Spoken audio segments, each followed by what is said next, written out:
Continuamos con la ponencia de Manuel Alejandro Bravo Morejón, Archivos de la Represión y el Derecho a la Memoria.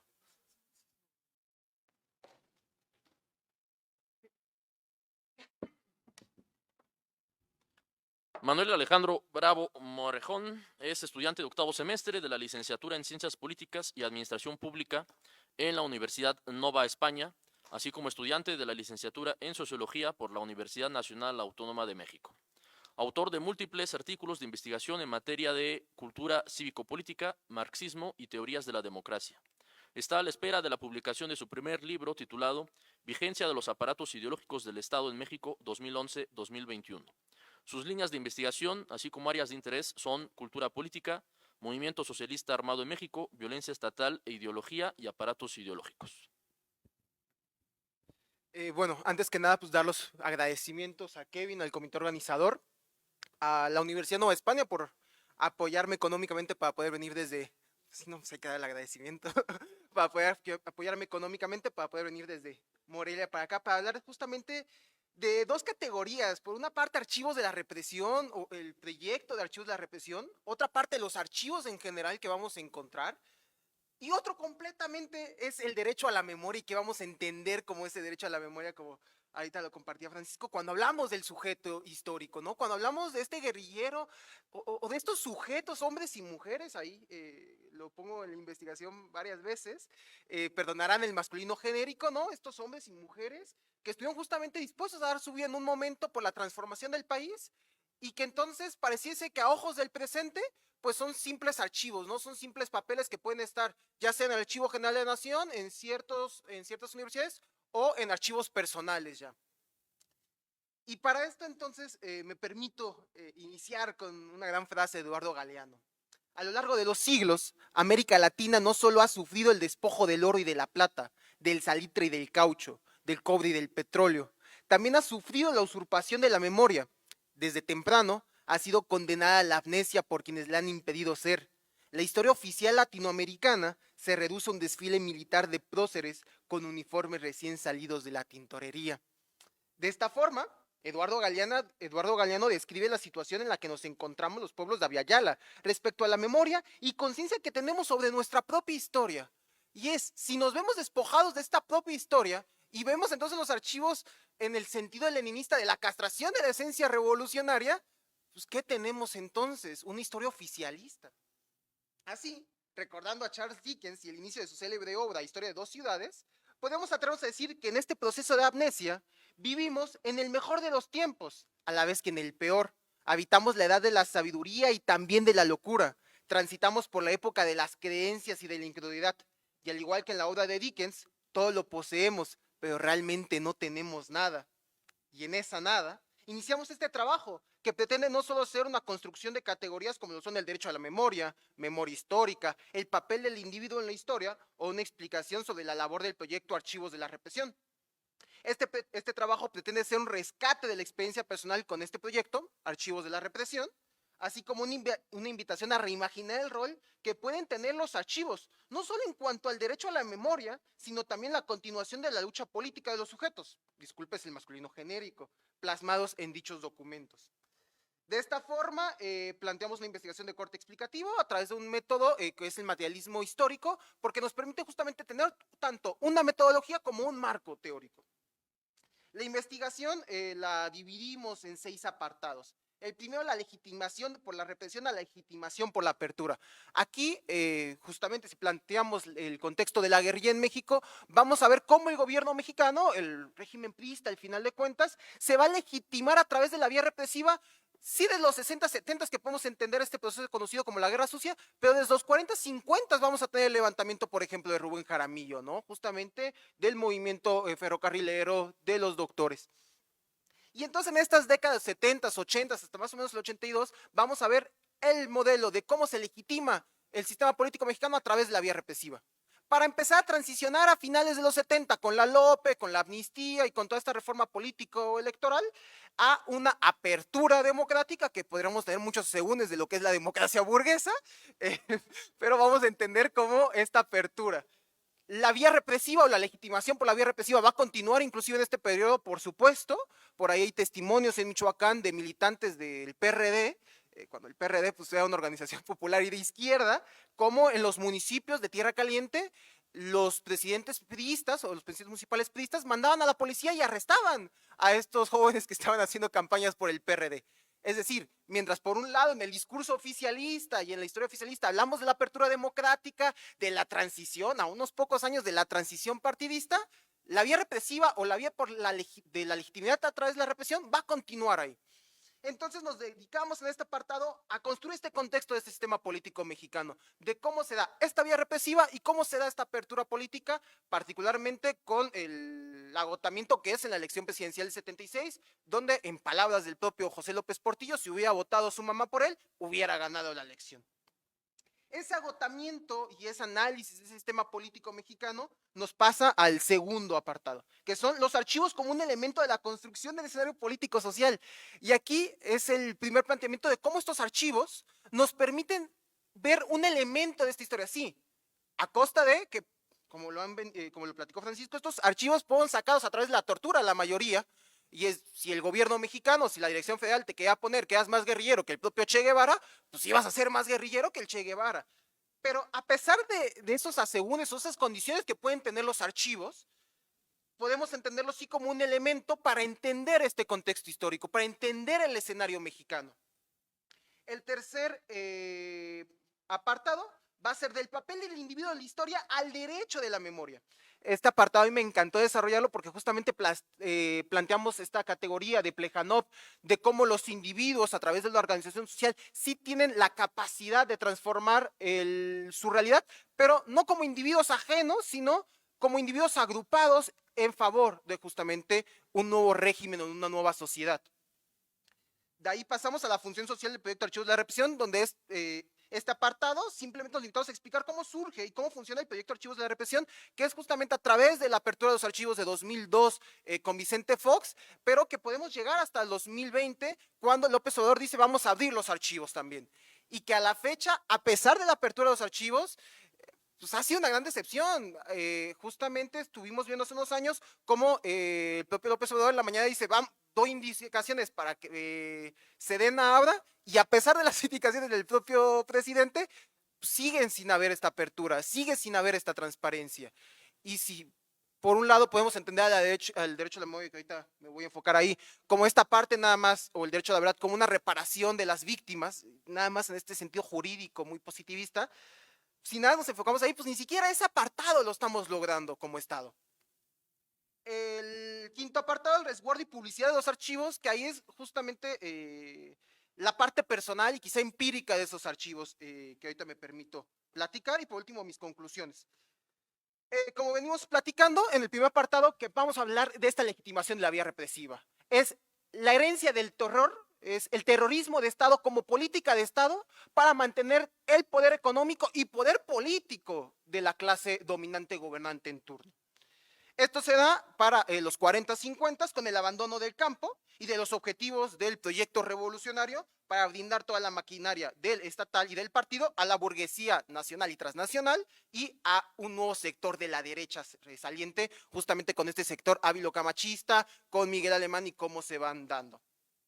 Esto va a generar una serie de levantamientos armados. El caso que podemos hablar es Rubén Jaramillo, que convocó a una nueva revolución, porque dado que la de 1910 se había descompuesto y aburguesado, se levantó en armas en 3 ocasiones, 1943, 1946 y 1952, siempre en defensa del ejido, de los trabajadores agrícolas y en contra de los accionadores. La política de represión, la política de terror se hace presente el 23 de mayo de 1962, donde un destacamento militar apoyado por policías judiciales lo sacaron de su casa junto con su esposa embarazada y sus hijos, y son asesinados. Empezamos a ver esta imagen de Rubén Jaramillo, la vamos a ver a lo largo de la historia de este país. Y esto nos va a conllevar entonces a que de 1964 a 1982, lo que yo planteo como la herencia del terror, se volvería el manual de acción que los gobernantes priistas, pues vivíamos en lo que se ha llamado la dictadura perfecta, utilizarían para preservar su poder. Este sistema llega a un agotamiento. El agotamiento de la vía represiva va a llegar para 1936, donde López Portillo como único candidato y luego como único candidato en las elecciones presidenciales, pues se ve, si de por sí no tenía una legitimidad al interno, lo importante era la legitimidad que podíamos tener al exterior. Y con todas las transformaciones políticas, sobre todo del régimen económico que vivía el mundo, vamos a estar viendo ya estos laboratorios neoliberales en América del Sur, pues ocupamos empezar a dar ciertas aperturas.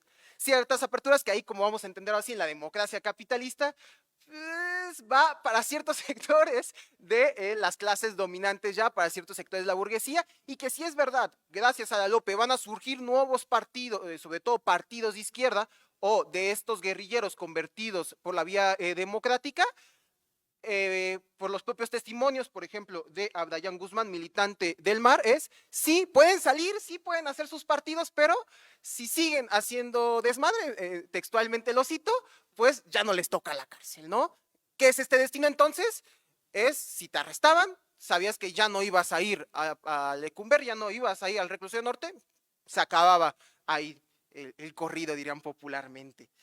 Y entonces bajo estas dinámicas se empieza a dar todo un proceso de apertura política. Vamos a tener la reforma de político, la Lope en el 77, con el llamado fraude electoral en el 88 va a haber otra reforma para construir, en el 89, en el 96 vamos a tener otra reforma político electoral que va a permitir la transición, si no a la democracia, por lo mínimo sí de partido en el 2000. Y gracias a eso empezamos a ver con Vicente Fox la apertura de los archivos y toda una comisión de la verdad justamente sobre estos casos de violaciones a los derechos humanos. Y entonces, para el gobierno mexicano, especialmente y particularmente a la Comisión Nacional de los Derechos Humanos, va a considerar que el derecho a la verdad es la respuesta ante la falta de esclarecimiento, investigación, juzgamiento y sanción de los casos graves de violaciones de los derechos humanos por parte de la autoridad gubernamental. Señala que este derecho se configura como un pilar fundamental para combatir la impunidad y constituye un mecanismo de justicia indispensable para todo el Estado. Y parte de todo este análisis cuando nos metamos al derecho es, vamos a entender una lógica, con respeto a mis compañeros abogados, muy positivista del derecho, es, ya reconocemos el propio caso de Secretaría de Gobierno en su página de sitios de la memoria, reconoce 4 derechos. 5, perdón. Derecho a la verdad, derecho a la memoria, derecho a la justicia, derecho a la reparación y derecho a la repetición. Y justamente estos 5 derechos que reconoce el Estado mexicano van a seguir justamente en esta categoría de víctimas que, como bien se abordó, se ocupa justamente por un proceso de reparación de justicia, de reparación del daño, pero que en un sentido de análisis histórico del contexto histórico político, pues nos queda de ver por lo mínimo como un elemento de análisis. Y eso es el primer adelanto del contexto que se va a dar justamente el sistema político mexicano y los reconocimientos que empieza a hacer el propio Estado mexicano sobre el derecho a la memoria. De ahí pasamos al segundo apartado, los archivos como un elemento de la construcción del escenario político-social, donde, repito, donde sí es importante tener en mente que la información contenida en estos documentos fue arrancada bajo tortura o elaborada para soportar una historia oficial. Inclusive no solamente en los archivos, vamos a encontrar ciertos intelectuales del propio régimen priista, como puede ser el camarada Ernesto, con su libro El Guerrillero, inclusive se hizo un cómic precisamente del MAR, donde los pintan como traidores a la patria, para justamente soportar esta historia oficial por otros canales que no sean solamente los archivos o los informes. Pero entendiendo esta condición, también dentro de los propios archivos vamos a encontrar imágenes, fotografías. Para mí, justamente en este caso y de la cercanía que tengo con el proyecto Archivos de la Represión, hay una carta, por ejemplo, que le envía a mi abuela, a mi papá estando preso en Lecumberri, y que me permite entender un poco de dónde viene esta historia familiar de ahí, y que estos elementos quizá que forman parte de una historia, pero que están ajenos a una historia oficial, porque la carta que le escribe mi abuela a mi papá, pues no está escrita por la Dirección Federal, está sellada, eso sí, pero no forma parte de esta historia oficial y nos permite entonces ver y dilucidar otros elementos que también forman parte de este escenario político. Por lo que ya de aquí empezamos en un sentido de entender la historia, de entender estos procesos, a los archivos como un elemento necesario y vital de ir visitando. De ahí pasamos a un tercer elemento, que es el papel del individuo en la historia al derecho de la memoria. De aquí abordamos obligatoriamente a Plejánov con su obra El papel del individuo en la historia. Plejánov plantea que existen individuos para él eran los discípulos, en ese sentido llamados así a los socialdemócratas rusos, que eran un instrumento de las propias condiciones materiales del sistema capitalista y que por ende sus propias condiciones, ya sean intelectuales o morales, estaban creados para defender esa situación. Ese era el rol de ciertos individuos. Pero a la par, entendía Plejánov que el individuo puede convertirse en una gran fuerza social y que los individuos pueden influir en los destinos de la sociedad. A veces la influencia es incluso bastante considerable, pero tanto la posibilidad misma de esta influencia como sus proporciones son determinadas por la organización de la sociedad.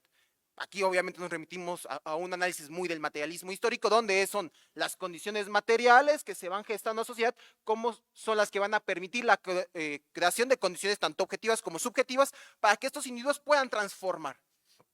A día de hoy podemos entender que estos individuos, yo me enfoco mucho en el mar justamente porque es la guerrilla que he estado estudiando y por la propia cercanía familiar que tengo, como estos individuos, si es verdad que había condiciones objetivas en el México de los 60, 70, vaya, están las crisis económicas, está el aparato represivo en su mejor sentido, hay unas condiciones subjetivas que no estaban completas, no estaban dadas al 100%, podríamos plantearlo así. Y que luego, bajo una política del terror, si te agarran con un periódico Madera, por ejemplo, los compañeros que trabajan en la Liga Comunista, pues ya sabías también cuál era tu destino por estar repartiendo el Madera. Esto permite entonces que los individuos puedan influir en los destinos, pero cuando ocupan de las condiciones materiales para poder transformar a estas mismas sociedades. Así, el carácter del individuo constituye el factor del desarrollo social solo allí, solo entonces y solo en el grado que lo permiten las relaciones sociales. Es decir, ocupamos para poder plantearnos todo este desarrollo y esta construcción de una nueva sociedad, entender cuáles son esas condiciones materiales que van a vivir, tanto los sujetos por un lado, como en general las condiciones materiales de relaciones sociales que se van dando en el entorno. Y entendiendo esta categoría del individuo a través de la historia, nos metemos al derecho a la memoria y el derecho de la memoria y el derecho a la memoria, que son dos categorías. Nuevamente, desde el derecho nos salimos un poquito de ahí, porque justamente vamos a caer en un positivismo muy redundante para mí. El derecho a la memoria, entendido como la participación en la construcción política, y por ende vamos a referirnos a un colectivo, justamente a la sociedad que busca acceder a un futuro, entender su pasado para el presente y la construcción de un futuro. Y el derecho a la memoria, que se entiende generalmente como un proceso jurídico de reparación de daños sufridos por un individuo o por una multitud de individuos, como podemos entender en este escenario de la guerrilla mexicana, pero que al final siguen siendo casos particulares, siguen siendo individuos aislados, víctimas del terrorismo de Estado. Y entonces el giro, y aunque podemos, varios autores plantean que sí es verdad, podemos entender que uno se apoya sobre el otro, es decir, que el derecho de la memoria, bajo su condición política y moral, se puede apoyar de la condición de la reparación jurídica, ocupamos entender ciertas categorías políticas y del propio escenario político para poder entender esta dualidad. Y entonces, hablamos también de un derecho a la verdad. Las sociedades modernas, dice Cabrera Sauces, reconocen al derecho a la verdad. El derecho del saber es también un derecho colectivo que tiene su origen en la historia para evitar que en el futuro las violaciones se reproduzcan. Pero cuando entonces la historia o este derecho a la verdad se construye desde un discurso oficialista, pues tenemos entonces que López Mateos, quien mandó matar a Rubén Jaramillo, y que creó a los famosos granaderos, pues es un pilar de la democracia, ¿no? Lucio Cabañas, castrado de toda esencia revolucionaria, va a promover una reforma electoral de una democracia burguesa.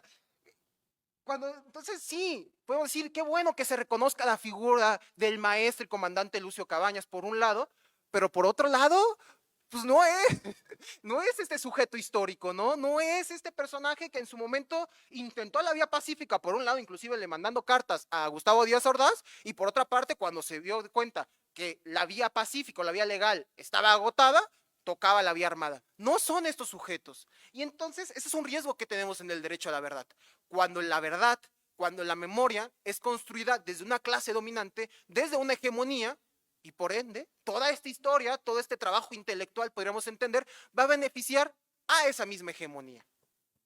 El derecho a la verdad no se reduce al derecho individual de toda víctima directa o de sus familiares a saber lo que ocurrió. Es un derecho que alcanza a toda la sociedad en función del conocimiento de su historia y que como contrapartida en su dimensión colectiva. Es decir, ya empezamos a ver tanto un derecho a la memoria y un derecho a la verdad como la sociedad aunque no sea parte directa justamente, aunque no seamos hijos, aunque no sean hermanos, aunque no tengan una razón directa de pedir una reparación del daño por el ejercicio del terrorismo de Estado, tienen derecho a formar parte de esto, porque son estos mecanismos, bajo un sentido del derecho, como un órgano que regula nuestra vida en sociedad, para poder evitar que se repliquen estos daños. Y entonces ahí pasamos a una nueva categoría que sería esta construcción de la memoria histórica. Y la construcción de la memoria histórica, no como el saber sí lo que pasó, ¿no? Como sí entender todo este escenario que hemos venido planteando, sino como una continuación de lucha.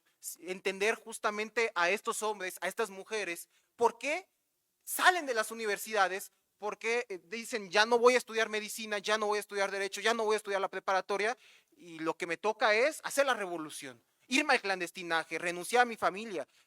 Por ejemplo, el caso de Marta Elba Cisneros, militante del MAR, es muy curioso. Diría Fidel Castro, ¿no?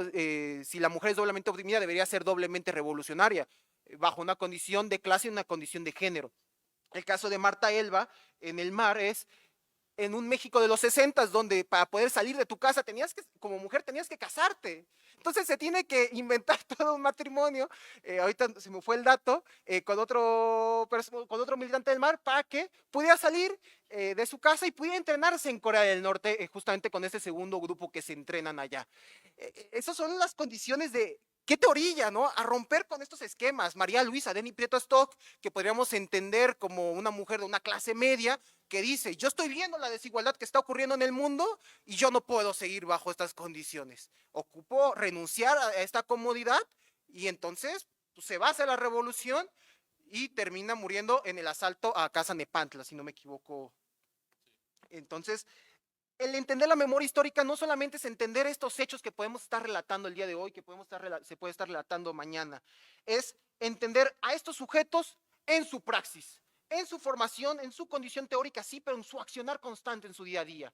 Y así cuando revisitamos los archivos, vemos los informes, vemos los testimonios, vemos justamente los libros que pueden estar escribiendo, que justamente en una entrevista que hago para venir acá, me dicen, y que quizá justamente a 50 años que estamos hablando, ya quizá ni siquiera es justamente un derecho a la verdad, ya no es un derecho a informar de lo que pasó directamente, sino es cómo me puedo vanagloriar de esto, ¿no? Cómo ahora, pues yo estuve ahí, ¿no? Y resulta que quienes nunca estuvieron en la guerrilla, quienes nunca empuñaron el fusil, pues fueron guerrilleros, ¿no? Así me lo comentan militantes del MAR.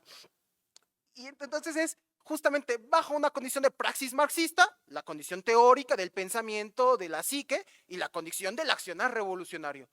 Y cuando entendemos así, la memoria histórica nos permite entonces configurarnos no solamente a los archivos como un elemento de análisis quizá contradictorio a lo que planteaba al principio, sino también como una continuación de esa misma lucha política y de una condición de dar una lucha contrahegemónica contra una historia oficial. Así, pasamos al cuarto apartado, que es la función social del proyecto Archivos de la Represión, que en su propia página lo plantea, tiene el objetivo de contribuir al derecho a la información, a la verdad y a la memoria sobre los acontecimientos de represión y violencia sistemática ejercidos por el Estado mexicano, específicamente entre 1960 y 1980. Estos documentos del Archivo General de la Nación, donado para artículo 19 por la Excomisión Verdad del Estado de Guerrero y se compone de 300,000 fotografías de documentos oficiales producidos por instituciones policíacas. La Dirección Federal de Seguridad, Dirección General de Investigaciones Políticas y Sociales, Secretaría de Defensa Nacional y otras instituciones encargadas de la represión en este periodo de terror en nuestra historia. Así, vamos a ver estos archivos que se empiezan a vivir desde 2002 hasta 2020 es un punto muy importante en la historia porque es cuando López Obrador sale en la mañanera a decir Sedena abre los archivos.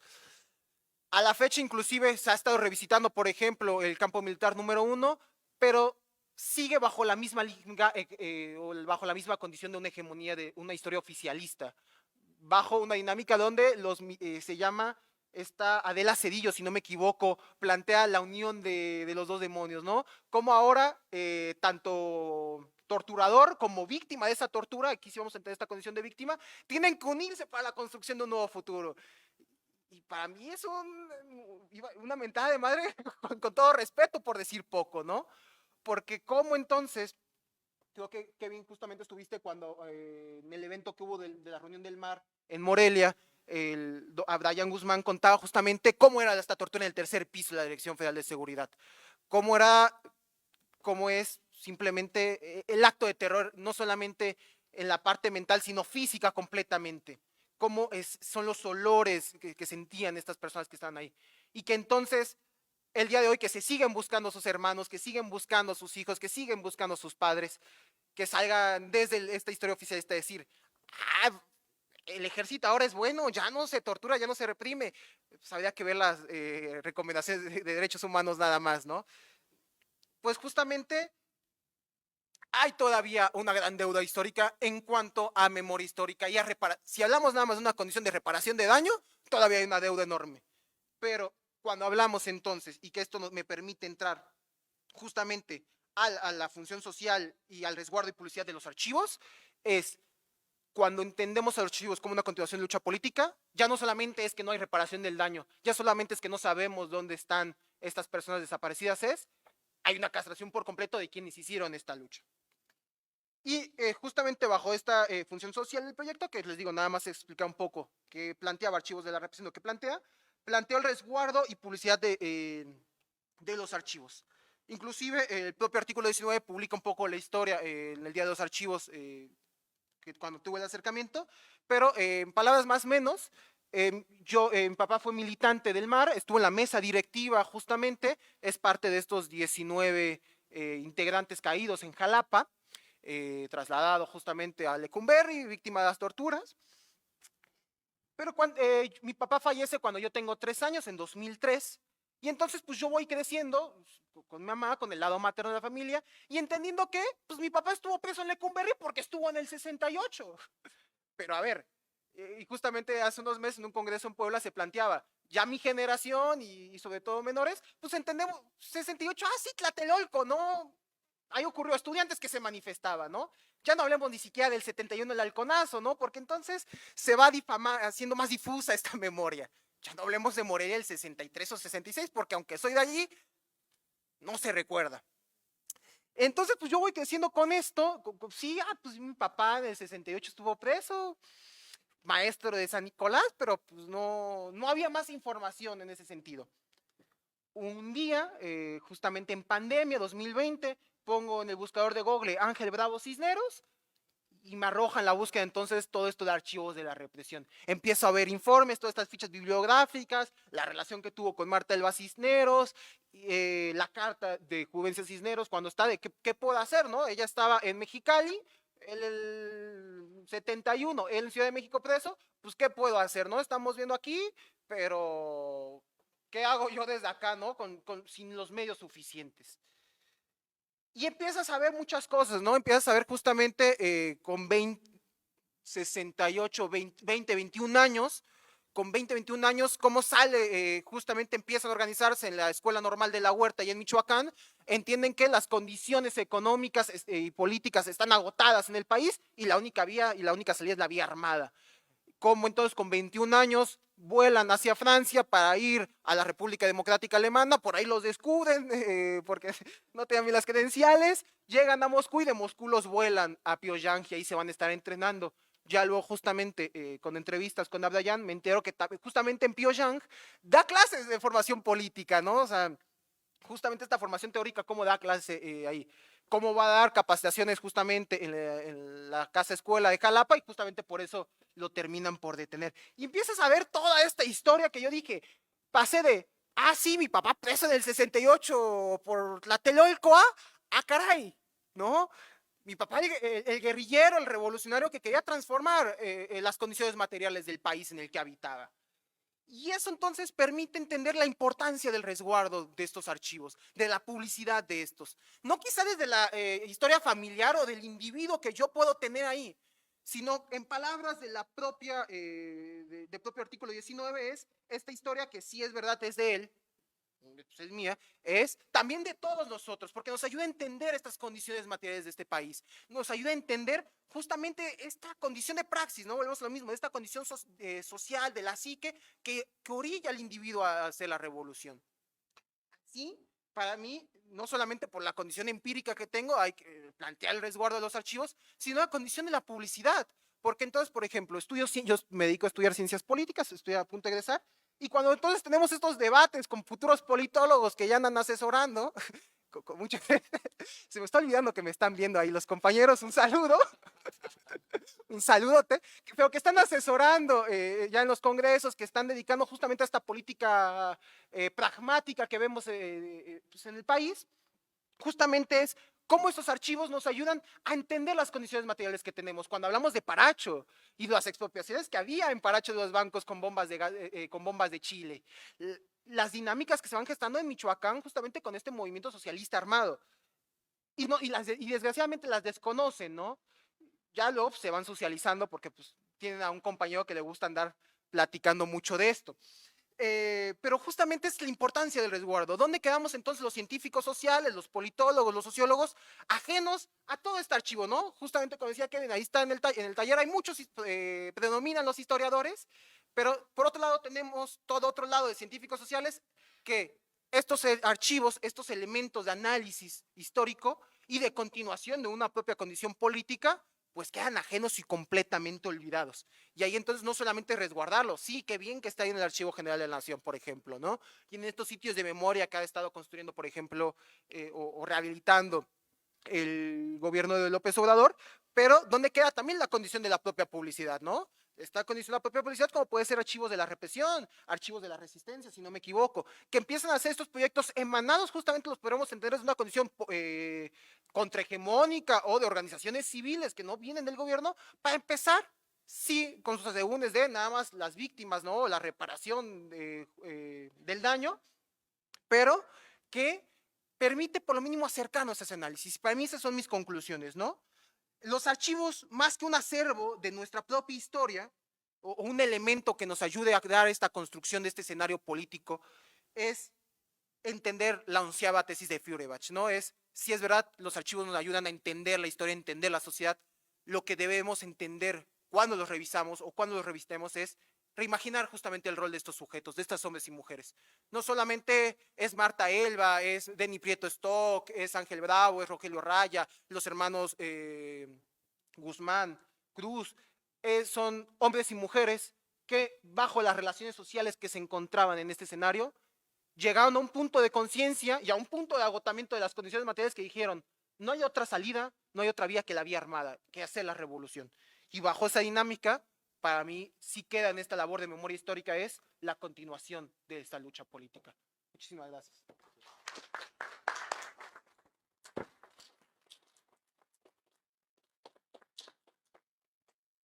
Pues ciertamente a quienes estudiamos el pretérito, pues nos atraviesa completamente, ¿no? La cuestión que tiene que ver con el archivo, con la memoria.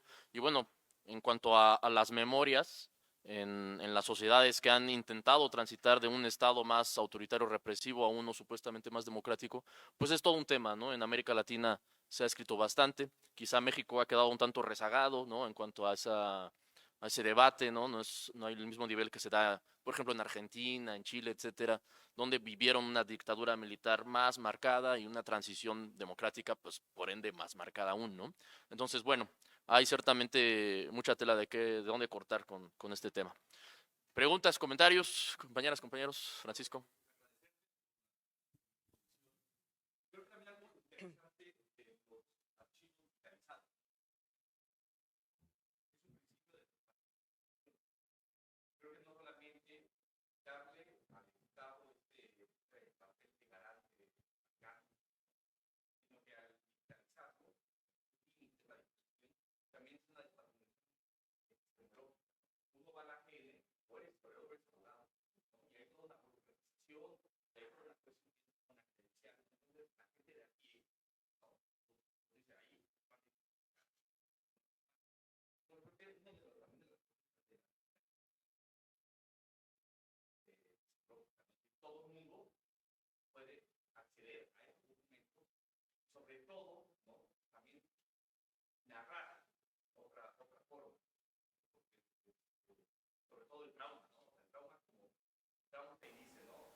No, totalmente, justamente el cómo volvemos esta historia que en el discurso oficial es la historia de todos los mexicanos, cómo realmente aquí se vuelve una praxis, ¿no? Aquí sí se vuelve una realidad donde desde cualquier dispositivo con internet podemos poner archivos de la represión y ver los índices por organizaciones, por los autores que están ahí y empezamos a poder acercar justamente, totalmente. ¿Alguna otra pregunta, comentario? Anímense. ¿No? Bueno, entonces damos paso a la siguiente ponencia y le damos un aplauso a Alejandro.